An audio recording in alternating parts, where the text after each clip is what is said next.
d'injures et qui se fiche de nos cœurs outragés, de nos yeux affligés, des comment, des pourquoi on est arrivé là.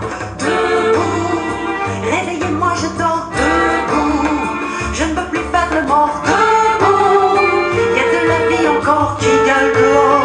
Debout. Ce qui est bien, c'est qu'on aurait préféré que vous chantiez. Voilà. En tout cas, c'est une belle entrée. Donc, bonjour Mireille, bonjour Catherine, bonjour. Comme on l'a vu avec Marie-Hélène de la CGT Fnac Pardieu, la Fnac agitateur d'idées, ça n'existe plus du tout.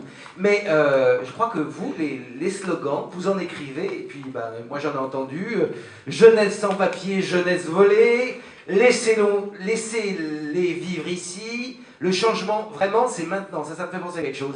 Bon, j'en oublie. Est-ce que vous, il y en a un que vous aimez? Moi, en tant qu'enseignante, effectivement, c'est laisser les grandir ici que je préfère. D'accord. Puis il y en a un autre que tu n'as pas là, qui est du genre black, blanc, beurre, on est tous ensemble, on vit tous ici. Très bien. Je sais bien comment il est formulé. Alors, il y a une chose, c'est que on a un contentieux, nous, c'est le temps. On le sait dès le départ. Donc, ce que je vous propose, c'est de nous raconter très brièvement qu'est-ce que c'est RESF, qu'est-ce que c'est cette association, ça date de quand, mais très brièvement. Alors, RESF, c'est une espèce de machin de réseau qui s'est créé en 2004 autour de jeunes sans-papiers qui étaient scolarisés dans la région parisienne et qui disparaissaient de leur classe. Et les profs, à un moment donné, se sont dit « c'est pas possible, on ne peut pas laisser faire ». Il y avait déjà des actions qui se passaient, mais il n'y avait rien de collectif. Et donc, il y a eu ce réseau qui s'est monté en 2004 à Paris, en 2005 sur Lyon. Et sur Lyon, il est né autour de jeunes qui étaient en lycée, autour de trois jeunes qui étaient en 4e, 3e au lycée Clémenceau. D'accord. Donc RESF existe depuis 2004. beaucoup trop longtemps. 2004, beaucoup trop longtemps. Oui. Très bien arrêté. Est-ce que vous pouvez me raconter, parce qu'il y a une chose qui m'intéresse vraiment, c'est comment toutes les deux vous êtes tombées dedans. Toi au début, Catherine, tu me dis que tu as commencé par aller dans les centres de rétention, c'est ça? Oui, en fait, je me suis mobilisée autour de RESF la plupart du temps, comme pratiquement toutes les enseignantes, parce qu'il y a un moment donné, dans une école de l'agglomération où je travaillais, il y a un enfant qui était menacé.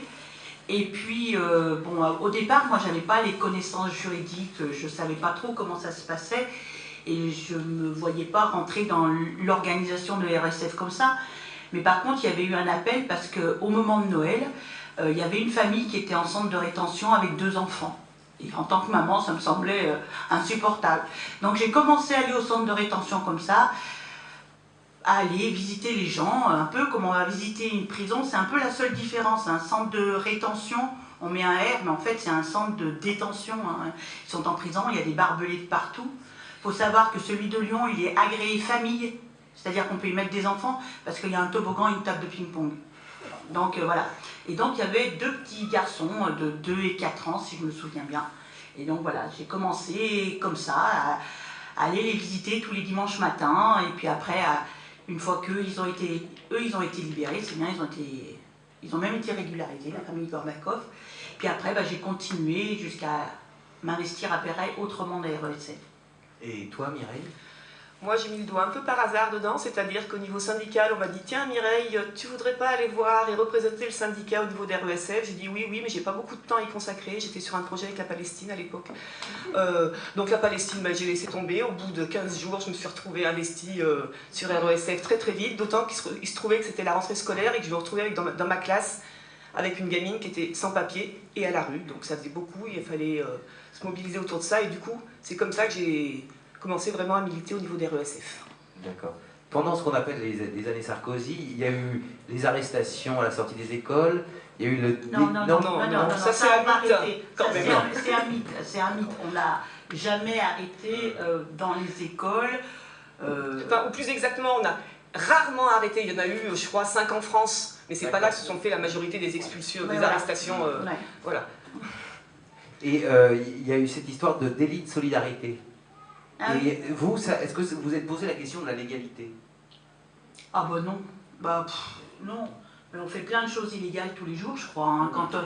Mais oui, mais c'est vrai, quand on milite dans une association, je pense qu'on est toujours un peu à la limite. Et moi, je veux qu'on me démontre que le fait d'héberger quelqu'un qui est à la rue, qu'il ait des papiers ou pas, c'est illégal. Moi, non, moi, j'estime pas que ce que je fais, c'est illégal. Peut-être illégal parce que ça correspond pas à la loi, mais légitime. Voilà. Donc voilà.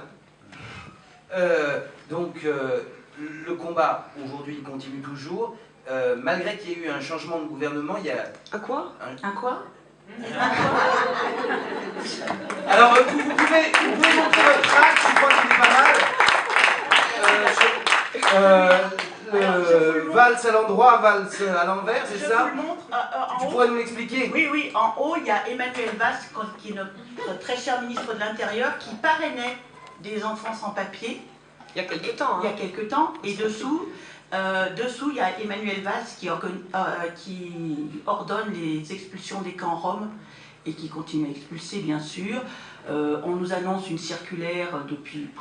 voilà. On nous a dit en septembre, on nous a dit en octobre, après on nous a dit après les vacances de la Toussaint, et maintenant on nous dit carrément en janvier. Donc voilà, je pense que on espérait beaucoup pour certaines familles qu'elles soient régularisées avant Noël, et ben non, elles vont continuer à vivre la peur au ventre. Alors moi je rajouterais qu'on ne s'est pas fait beaucoup d'illusions au moment des élections, mais quand même on y croyait un peu, on savait que ça ne serait pas facile, qu'il faudrait se battre derrière, qu'il faudrait pousser au cul les politiques, mais quand même on pensait qu'il y aurait au moins quelque chose qui serait fait assez rapidement au niveau des familles. C'est quand même ce qui avait été annoncé, que les familles qui étaient en France depuis 5 ans seraient régularisées. On ne l'a pas inventé, ça a été dit, on attend toujours. Valls, pareil, on ne s'est pas fait d'illusions, il a parrainé des familles, il a aussi dit des horreurs avant d'être au ministère, donc on se faisait guère d'illusions sur Valls. Mais quand même, comme nous a dit un papa sans papier il y a quelques temps, il nous a dit on a changé de chauffeur, mais c'est la même voiture. Je crois qu'on est vraiment là-dedans. Pour l'instant, il ne se passe rien, ou tellement minime, que voilà, il faut continuer à se battre. Le souci, c'est qu'aujourd'hui, d'abord les familles, puisqu'on parle des familles, mais c'est aussi les jeunes sans papier, et c'est aussi la réalité pour tous les célibataires, ou tous les gens qui n'ont pas d'enfants scolarisés, puisqu'RESF, nous on est axé autour des gens qui sont scolarisés. Ça ne veut pas dire que les autres ne nous intéressent pas, ça veut simplement dire qu'on n'a pas les forces pour être de partout en même temps. Que les familles y ont cru, que nous on s'est battus le jour du résultat des élections, il y avait on a écouté le résultat des élections avec les familles, parce qu'on savait aussi qu'il fallait leur faire passer le message que le lendemain, elles n'auraient pas leur titre de séjour dans la boîte aux lettres, parce qu'elles y croyaient vraiment. Nous, on y croyait un peu, elles y croyaient vraiment, qu'il fallait faire passer ce message. Aujourd'hui, les familles sont vraiment plus que nous des abusés, plus que nous, elles sont dans la crainte aujourd'hui de continuer d'être arrêtées, et on sait qu'il faut continuer à se battre, et que rien va se passer si on n'est pas encore derrière, et malheureusement, il y a moins de gens derrière aujourd'hui qu'il y a quelques temps. Oui, c'est de la démobilisation. Tu disais, quand tu me racontais la chose, j'étais surpris parce que c'était comme une histoire de bon sens. C'est-à-dire que de toute façon, les familles vont revenir. C'est 75%, c'est ça? 70% des gens expulsés reviennent. Alors c'est plus difficile pour certains que pour d'autres, hein. Forcément, dès qu'il y a une mer à traverser, c'est un peu plus compliqué. Mais nous, on a des familles qu'on accompagne depuis très longtemps.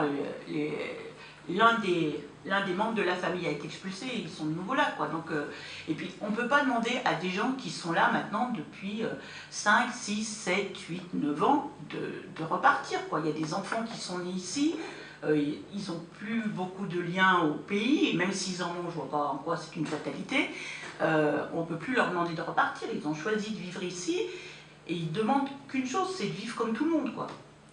Je crois que quand on quitte son pays, on ne le quitte pas simplement par plaisir. La plupart des gens qui quittent leur pays le quittent soit parce que d'un point de vue économique, c'est pas possible, soit parce que d'un point de vue politique, c'est pas possible, soit parce qu'ils sont partagés entre eux. Et je pense beaucoup aux gens du Maghreb. L'histoire fait qu'il y a de la famille des deux côtés et qu'il n'y a pas de raison d'être plus en Algérie ou plus en France. Il y a une histoire commune qui est entre les deux pays. Et que si on permettait à ces gens-là, pour certains, je ne parle pas de tous, mais si on permettait à ces gens-là de circuler, eh ben, ils iraient d'un pays à l'autre au lieu de se retrouver sans papier et au lieu qu'on fabrique des sans-papiers à tour de bras. Un jeune qui est arrivé mineur, il n'est pas sans papier jusqu'à 18 ans, et à 18 ans et 1 heure, il se retrouve sans papier, peut-être arrêté et expulsé dans un pays qu'il ne connaît pas, où il n'a plus d'attache, ou même s'il le connaît, il n'a pas son histoire, quoi. Il n'a pas grandi là-bas, il n'a pas son histoire là-bas. Brigitte, tu as une question à poser, je crois. Bon. Je suis désolé, Kéraï. Toutes mes excuses, et à vous aussi. Jolie robe. Eh bien, je vais me permettre donc aussi de vous poser la question de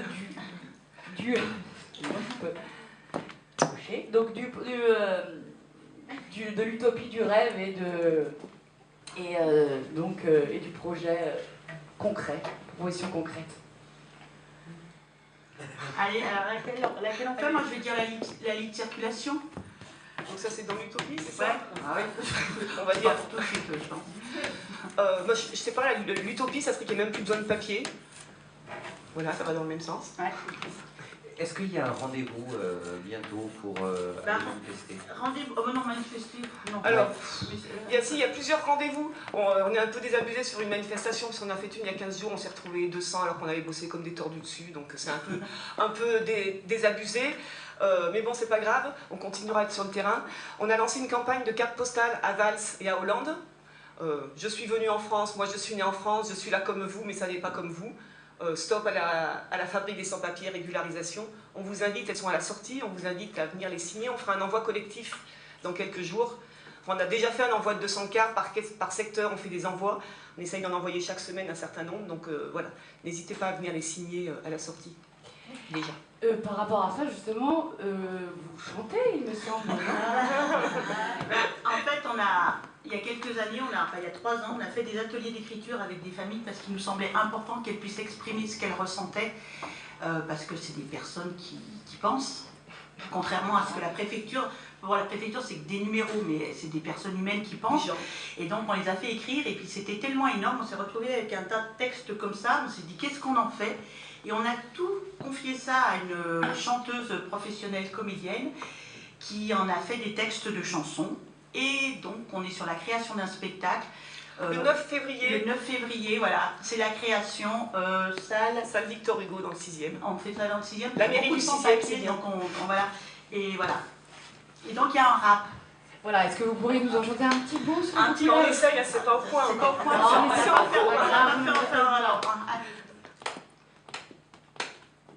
Je suis venu en France, je suis là comme vous. Moi, je suis né en France, je suis là comme vous. Moi, je parle français comme les Marseillais. Moi, je roule les airs comme les Bourguignons. Non, c'est pas la même région. Moi, mon accent français est teinté d'albanais qui compte 36 lettres dans son alphabet. Ah, ça c'est pas comme vous, ah, ça c'est pas comme vous. Je suis venu en France, je suis là comme vous, mais pourtant le préfet dit que c'est pas comme vous. J'ai des dents comme vous, mais ça n'est pas comme vous. J'ai des papiers aussi, mais ça ne suffit pas, ça n'est pas comme vous, ça n'est pas comme vous. On me dit criminel, j'ai peur de la police, et ça assurément, ça n'est pas comme vous, ça n'est pas comme vous. Je pleure, je rigole, je suis comme vous, je mens et je chante comme vous. J'ai peur de la mort, comme vous, je mange, je bois, je dors, comme vous, mais ça n'est pas comme vous, mais ça n'est pas comme vous. Toi, monsieur le préfet, tu es né dans la Creuse, et pourtant aujourd'hui tu vis loin de la Creuse. Dis-moi pourquoi, comment, pour quelle bonne raison, tu es parti de chez toi sans le goût d'y retourner.